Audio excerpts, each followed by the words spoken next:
and welcome.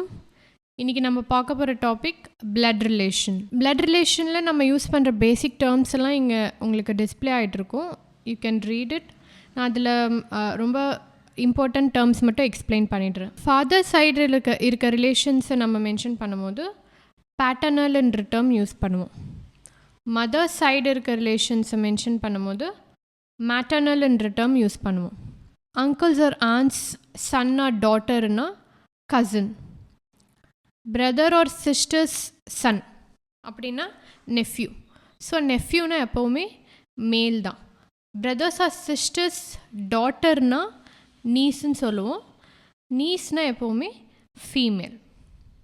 Okay, இப்போ நம்ம blood relation question எப்போயுமே நம்ம அப்ரோச் பண்ணும்போது டயக்ராம்ஸ் போட்டு நம்ம சால்வ் பண்ணும்போது நம்ம அதை குயிக்காக சால்வ் பண்ண முடியும் அண்ட் 100% அக்யூரசி இருக்கும். ஸோ இப்போ டயக்ராம் எப்படி போடுறதுன்னு பார்ப்போம். மேல்னால் எப்படி ரெப்ரசன்ட் பண்ணுவோன்னா இந்த சிம்பிள் யூஸ் பண்ணுவோம். ஃபீமேல்னால் இப்படி ரெப்ரசன்ட் பண்ணுவோம். ஃபார் எக்ஸாம்பிள் ஏபிசிடின்னு 4 இமேஜினரி டேர்ம்ஸ் எடுத்துப்போம். இப்போ ஏவும் பியும் சேம் ஜென்ரேஷனில் இருக்காங்கன்னு வச்சுப்போம். ஏ வந்து மேல், பி வந்து ஃபீமேல். ஸோ சேம் ஜென்ரேஷனில் இருந்தாங்கன்னா இந்த மாதிரி நம்ம ரெப்ரசன்ட் பண்ணலாம். இப்போ சியும் டியும் ஏவோட டாட்டர் அண்ட் சன்னு வச்சுப்போம். சிஸ் ஏபிஸ் டாட்டர்னா ஆப்வியஸாக அவங்க நெக்ஸ்ட் ஜென்ரேஷன் போயிடுவாங்க. ஸோ நம்ம இந்த மாதிரி ரெப்ரசன்ட் பண்ணுவோம். சி அண்ட் டி பிரதர் சிஸ்டருன்றதுனால அவங்க சேம் ஜென்ரேஷனில் தான் இருப்பாங்க. ஸோ சியூக்கும் டிக்கும் இருக்க ரிலேஷன்ஷிப்பை நம்ம இப்படி மென்ஷன் பண்ணுவோம். ஓகே, இப்போ நம்ம கொஷின்குள்ளே போகலாம். First question, D is his father, B is his sister-in-law and A's daughter. How is A related to D? இப்போ கொஷனில் என்ன சொல்கிறாங்க, டி வந்து பியோட ஃபாதர்னு சொல்கிறாங்க. ஸோ இந்த ஸ்டேட்மெண்ட்லேருந்து நம்ம என்ன தெரிஞ்சுக்கலாம், டி வந்து father, so D is a male. Next statement, B is his sister-in-law and A's டாட்டர்னு சொல்கிறாங்க. ஸோ பி வந்து சிஸ்டர்-இன்-lawன்னு சொன்னாங்கன்னா அப்போ பி வந்து ஒரு ஃபீமேலாக தான் இருப்பாங்க.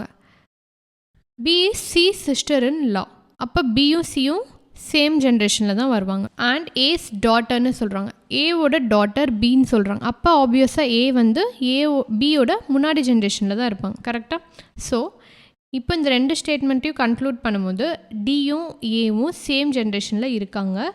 டி வந்து ஒரு மேல், ஏ வந்து ஒரு ஃபீமேல். நம்ம ஏ ஃபீமேல்னு எப்படி ரெப்ரசன்ட் பண்ணுறோம்? ஏன்னா இந்த செகண்ட் ஸ்டேட்மெண்ட்டில் கொடுத்துருக்காங்க பி வந்து ஏவோட டாட்டர்னு சொல்லிட்டாங்க. ஆல்ரெடி முன்னாடி ஸ்டேட்மெண்ட்டில் என்ன சொல்லியிருக்காங்க, D is his father. So father already இருக்காங்க, அப்போ ஏ வந்து மதராக தான் இருக்க முடியும். ஸோ தட் இப்போ நம்மளுக்கு எல்லாரோட பிளேஸும் கிடச்சிருச்சு. இப்போ என்ன question, how is A related to D? A டிக்கு எப்படி ரிலேட் ஆகிருக்காங்கன்னு கேட்குறாங்க. இப்போ இந்த டயக்ராமில் பாருங்கள், ஏவும் டியும் சேம் ஜென்ரேஷனில் இருக்காங்க. D is a male, A is a female and they have a daughter B. அப்போ அவங்க 2 பேரும் கப்புளாக தான் இருக்க முடியும். So A is D's wife. So answer is wife. இப்போ இந்த கொஷனில் நீங்கள் கிளியராக இருப்பீங்கன்னு நினைக்கிறேன். நான் இன்னொரு கொஷின் கொடுக்குறேன், நீங்கள் இதை ஒர்க் அவுட் பண்ணி இதோட ஆன்சர் எனக்கு கமெண்ட் செக்ஷனில் சொல்லுங்கள். In a family, C is the only daughter of A and wife of E. D is the daughter-in-law of E and married to B. How is B related to A? Okay, இப்போ இந்த கொஷனில் ஒரு சின்ன hint நான் கொடுக்குறேன். என்னென்னா, first statement பாருங்கள், C is the only daughter of A and wife of E சொல்லிட்டாங்க. So ஏக்கு சி மட்டும்தான் ஒன்லி டாட்டர், வேறு எந்த டாட்டரும் அவங்களுக்கு கிடையாதுன்னு சொல்லிட்டாங்க. ஸோ இதை நீங்கள் ஒரு ஹிண்ட்டாக வச்சு இந்த சம்மை சால்வ் பண்ணலாம். இதோட ஆன்சர் என்னென்னு எனக்கு கமெண்ட் செக்ஷனில் சொல்லுங்கள். தேங்க்யூ.